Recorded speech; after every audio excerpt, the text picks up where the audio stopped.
Hello, friends, and welcome back to Stories About Entitled People. What could be better than karma that came back to a rude customer? More on that in our first story. But before we begin, don't forget to subscribe to our channel if you're new here and turn on notifications so you don't miss a new video every single day. Here we go. Customer from hell. My nephew Jeff works for a gas station car wash in charge of vacuuming the interior of cars before lining it up for the automated wheel rail. He had put in his 2 weeks notice, so he gave 0 Fs at this point. The regular customer from hell, Mark, an all-around jerk who constantly berates and belittles the wash staff, drives up, shouts at everyone, "I don't want any of you degenerates to mess with any of the settings in my car like last time." It just so happens that the shift manager was there and heard everything. Jeff politely interjects to ask, "What about the—" Mark cuts him off. "I spoke clear English, didn't I?" Throwing shade at Jeff's Hispanic coworkers who didn't speak perfect English. The shift manager, indifferent as always, says, "You heard the customer, get cracking." Jeff vacuums, lines the car up without touching any of Mark's settings, leaving the sunroof fully open just as Mark had left it. Seeing his drenched and sudsy interior, Mark loses it and makes physical contact with Jeff. His coworkers actually called the police, but that's irrelevant to the MC, as he cusses him out in front of everyone. The shift manager, along with the wash staff, attested to the station supervisor that Jeff carefully followed the customer's detailed instructions, making sure to mention Jeff's attempt to point out the open sunroof. Lowly degenerate car wash attendant, 1. Jackwagon customer, 0. And our second story. Entitled sister wants free lodging and to pay her at the same time. I have a short-term rental listed on Airbnb. It's near a huge annual motorcycle rally that attracts between 500,000 and 900,000 or more, the counting technique is complex, people from all over the world. My sister and I grew up here, and it wasn't until recently that she showed any interest at all in this event. Now that she lives on the other side of the country, she's all about it. My rental house is next door to my residence, and the only one I have. It's also my only job. We have a very defined tourist season, and I need to hustle and make bank to get through the winter slow season. She knows how this works. My sister informed me one day that for this year's event, she'd like to rent out my rental house. I told her in no uncertain terms, I'm a very direct person, that if she were to do that, I could offer her no discounts because that week is absolute peak season, and my rates reflect that. It's a 3-bedroom, 2.5-bath house in a historic yet centrally located neighborhood. It has a patio and a Harley-Davidson-themed carriage house that's been converted into a bar room and offers motorcycle parking inside the carriage house. She impatiently stated, "Oh, I know you can't give me a discount," and then stated she'd pay the going rate. Other Airbnb houses in my neighborhood with similar amenities go for upwards of $450 per night. I told her the nightly rate, and there was a long pause. "Well, her husband thinks you should ask my husband if we can house sit for you while you're at the event. I can manage your Airbnb house too. Win-win, right? We take our RV up to the event every year and camp, so our house is empty. We don't have pets or houseplants, and we have a friend stop by the house and keep an eye on it. We also have cameras to watch. We don't need a house sitter." I tell her no thank you and change the subject. Couple weeks later, she offers to both house sit and manage my rental house for the low fee of $300 for the week because she knows I'm going to have to hire someone to do it anyway, and she wants to save me money. I tell her I already have someone to take care of emergencies. No thank you. So basically, she wants me to pay her to stay in my house. And she's a total Karen. I don't want her interacting with my guests whatsoever. The absolute nerve. And our third story. 6 feet out or 6 feet up.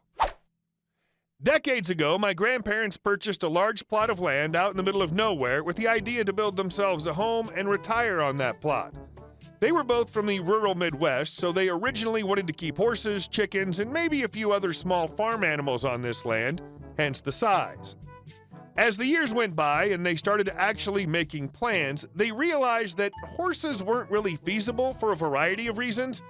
By that time, the area around their plot of land had been significantly more developed, so instead they split the plot into 8 pieces and sold the other 7, essentially financing their original purchase and the construction of the house, leaving their retirement and pension untouched. Because of their incredibly advantageous position, they made a point to only sell to like-minded buyers, friendly retirees who were looking for their last home and wanted a bit of the same rural isolation that my grandparents wanted. The result is that my grandparents ended up with their dream bungalow on a spacious lot surrounded by friendly neighbors and without any major time or money obligations. They ended up spending a lot of time volunteering and generally making friends with the community that was growing around them. The event. The area ended up being incorporated, and the town they were now living in eventually decided that the 2-lane blacktop road needed to be repaved and upgraded with sidewalks, gutters, and all the other amenities town people expect. Now, the county that the town was incorporated from had planned ahead, and there was plenty of room set aside for exactly this type of project, so none of the residents needed to move their fences or give up property to the state. However, most of them had placed their mailboxes on a post about a half-dozen feet from their property line, near to the road, so the postman had easy access. When the construction started, a city representative visited each property on this street and gave them a heads up on what to expect, and also asked that the residents move their mailboxes to make room for construction. My grandfather, being of light schedule and helpful demeanor, offered to help his neighbors temporarily relocate their mailbox and post. He had retired from a career as a handyman, and several of his children owned landscaping or similar businesses, so he and my uncle spent a few hours with a mini backhoe and unearthed all 8 of his neighbors' mailbox posts, cement and all. He saved the post to reinstall when the road was complete and mounted the mailbox proper on each property's fence. The issue. Lo and behold, on Monday they had no mail service. After a bit of investigation, they realized none of their neighbors did either. So the next morning, my grandfather waited outside to see what the problem was. Right on time, the mailman drove down the side of their street, completely ignoring all 8 properties. Redoubling his efforts, the next morning, my grandfather was able to flag the mailman down and ask what the problem was. According to my grandfather, the very curt response was, "I'm not required to deliver to any mailbox more than 36 inches from the edge of the road." A call to the Postal Service confirmed this rule. The mailman may deliver outside that limit if they want, but are not required to. Now, it's pretty amazing what you can get done with 8 business hours of free time. The problem was that 36 inches from the current edge of the road is in the way of construction. My grandfather spoke to the construction supervisor, who was sympathetic, but just as stuck as my grandfather was. My grandfather then visited the postal office and returned with a current copy of the regulations about mailbox locations. After a few hours of study and another visit to the construction supervisor's office with a half-dozen donuts and some coffee, he formulated a plan. Remember his sons who ran landscaping businesses? My grandfather got in his truck and visited both businesses. He returned home with 8 20-gallon plant pots. These things are huge, 30 inches tall and just about as large around. You see, while the construction guys couldn't mess with a federally protected fixed mailbox, they were happy to move a pot out of their way in the morning and back when the job was finished for the day. My grandma makes some pretty damn good donuts, which is a pretty easy task when you have earth-moving equipment nearby. So each post was replanted in a 20-gallon pot, and each mailbox was remounted on a post, and each pot was placed conservatively within 36 inches of the current road's edge. The kicker was that a mailbox post that's meant to stick 4 feet out of the ground has at least 2 feet buried in the ground. In other words, it's a 6-foot post. When you put that inside a pot with a few inches of soil underneath, and that pot's on the surface of the ground, a mailbox on top is easily more than 6 feet in the air. You see, the mailbox codes clearly specify how far horizontally a mailbox needs to be from the road, but say nothing about how high that mailbox needs to be. It took a few more conversations with the postman and a visit from the local inspector, but the mailman spent the better part of 6 months delivering to 8 mailboxes 6 feet in the air rather than walk the extra 6 feet to the fence. As someone who's had their fair share of rules as rules mailman, your grandfather's a hero. And our last story. As much time as I want, you say? Let's set the stage here. Mom, Mine, obviously, mid-30s with 3 kids and a perfect work ethic. CEO, European expat that owns a company. Jane, CEO's significant other. Adam, we'll meet him later. A few years ago, my mother started working an online job because she didn't have time for in-person work, especially since my little sister was a chubby, toddling kid and everybody else in the house had school or work.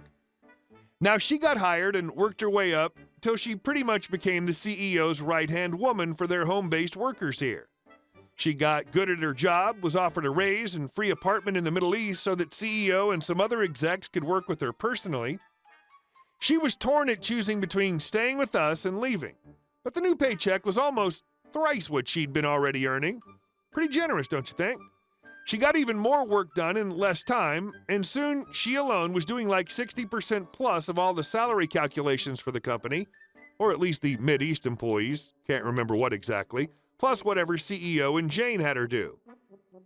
It was all fine for about a year and a half until Adam was hired.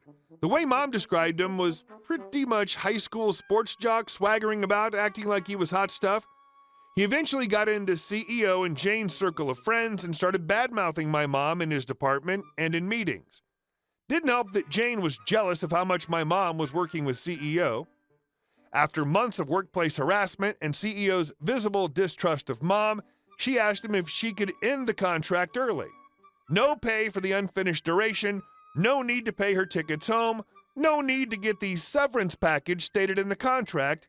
She was miserable and stressed. CEO said that he didn't want to end it early, considering that she still had about a year in the contract. Mom instead asked if she could instead go home for a month since Christmas was coming up. CEO said, "Sure, take all the time you want to relax." Take all the time you want to relax. Mom agreed to that, and CEO scheduled and paid for her flights. Christmas came and went, and CEO's freaking out because my mom didn't board the return flight back to work. Her phone was ringing almost every day. The only time she picked up, she put him on speaker, she had her hands full, and he was basically begging her to come back. I caught a couple of snippets about how the rest of the salary people were overworked, and he was willing to increase her pay even more. He kept calling for the remainder of the contract period, but she never talked to him again, not even for the pre-Christmas pay that she never got. He even tried going through mutual contacts, didn't work. She looked pretty relaxed to be back home with us. She was devalued while she was there. When she wasn't there, the CEO knew exactly how valuable she truly was. Hey guys, thank you all for watching the video. I'll see you in the next one.